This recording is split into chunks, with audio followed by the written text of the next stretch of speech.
Hey guys, it's Joe and Ribs. Next up, I'm going to be talking a bunch about damage in Slay the Spire. Damage is how we remove health from enemies, or how enemies remove health from us.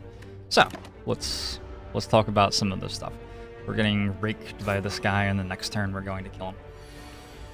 First thing I want to mention is the value of damage. And you can see at the start of this fight, we've already dealt 47 damage to him. He's at 2 health. So far, the value of our damage is basically non-existent. Our damage doesn't do anything right now. If we end turn, he still deals 12 to us, even though he has 47 health missing. I made this point a lot in the health video, but I'll reiterate it here. So our damage doesn't do anything until it actually kills an enemy, typically speaking. There are a few corner case sort of things, but typically speaking, our damage doesn't do anything until it kills an enemy. I'm going to take that one, but you don't have to think about it, but I just did. Did Warcry cost 0? I'm on a new patch. So, I'm trying to get another fight for us. Don't assume that we're clicking the right buttons here. I'm just trying to get another fight.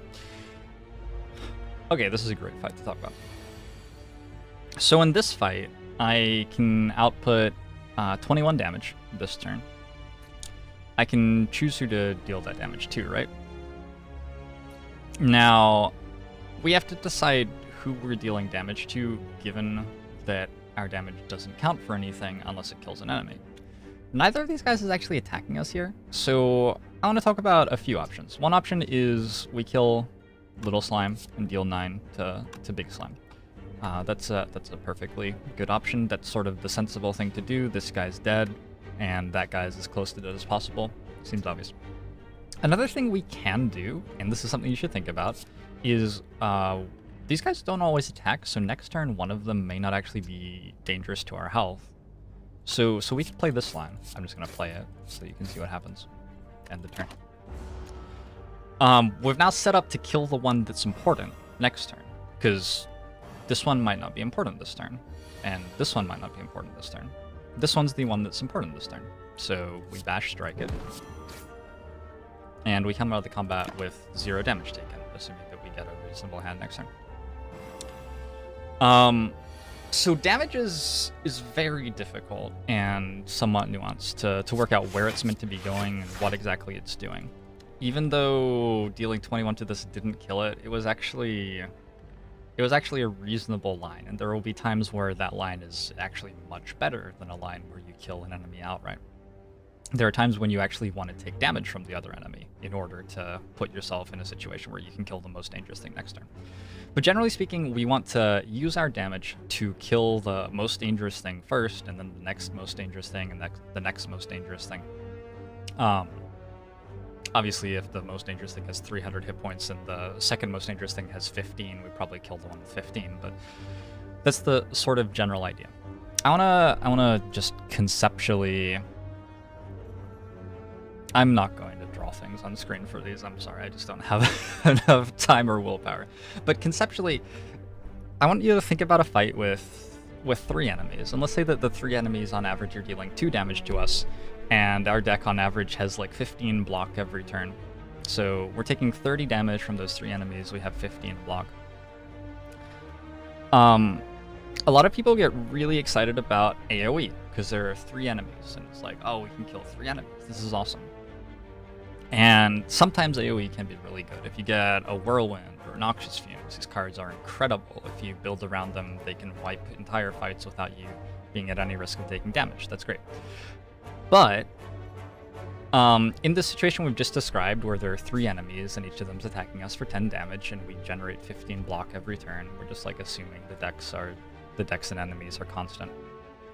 If we kill one of those enemies, we go from taking 15 damage a turn to 5 damage a turn. And if we kill a second, we're no longer taking any damage. So if we can use single target damage to kill one of the 3 enemies, and do it rapidly, that's pretty damn valuable. Assuming that we can kill the second one somewhat quickly, we're gonna end the combat taking very little damage that way. Whereas if it takes us like 3 or 4 turns to kill everything using AoE cards, if we have some sort of weaker AoE cards built into our deck for that fight, for the entire time that we're using those AoE cards, all 3 enemies are attacking us. We're taking 15 damage every turn. So something to think about when you're comparing single target damage to AoE damage is remember that you take block, or you gain block, usually, in this game. Usually your decks will be making some block. And so, like, the first and half of the second enemy who are alive probably don't actually deal damage to you very much. So AoE doesn't necessarily do great things in this game always, is my point. You know, you can turn these off. How weird is that? Okay. Damage over time. So damage over time, front-loading and back-loading damage. Let's talk about this stuff a little bit conceptually. We can front-load all of our damage and kill something outright. That's cool. It's dead. Nice. We can also backload our damage. I gave an example of that in this fight, actually. We waited to deal lethal damage until the second turn where we could see which enemy was most important.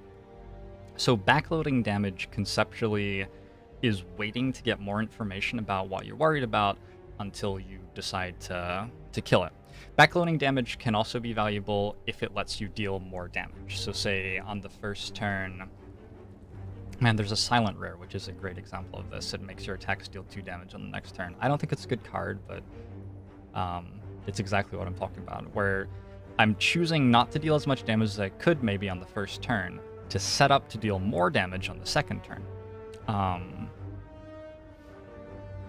It's like, very simply, conceptually, in the early game for Ironclad, that would be like playing 3 defends on the first turn when an enemy's attacking you for 12, because you think the enemy's going to attack you for 7 on the second turn, and you want to play 3 strikes on the second turn instead. You take 7 damage instead of 12, you output the same amount of damage, so that's overall a bonus. You might want to backload damage if you're weak for 1 turn, but you're not weak for the next turn. You backload damage there. So you don't have to, like, I'm not trying to teach you exactly when to backload or frontload. I'm just saying these are conceptually what you're doing. You can frontload damage to kill something outright. You can backload damage to put more damage on the right target.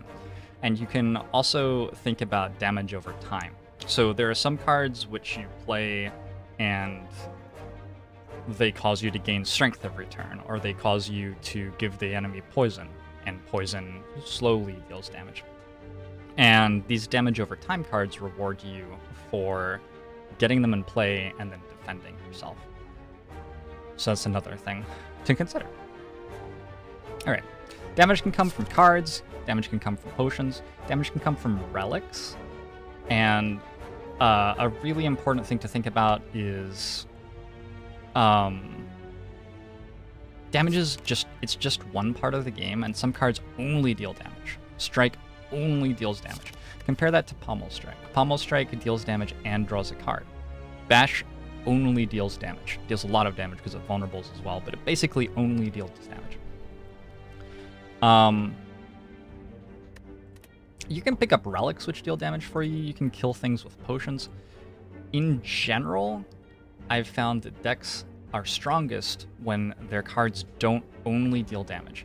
And it's very easy to find cards which do only deal damage if you need to. So because of that, you know, removing strikes before defends is typically exciting, because there are tons of cards which do something like this, and you just don't want that many cards in your deck like this. You want cards which gain you block, or weaken an enemy, or draw you cards, or generate you energy, or cards which are powers, which do things every single turn, or cards which heal you.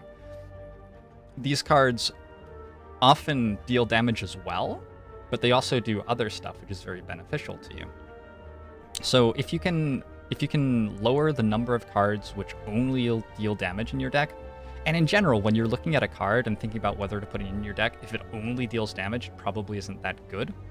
Getting a deck which does all the other stuff really well and just sort of incidentally is able to focus damage on things it needs to because of its card quality and its relics, or having potions when needed, that's the thing to focus on. And so let's finish this fight and see if we get a card reward that's a good example.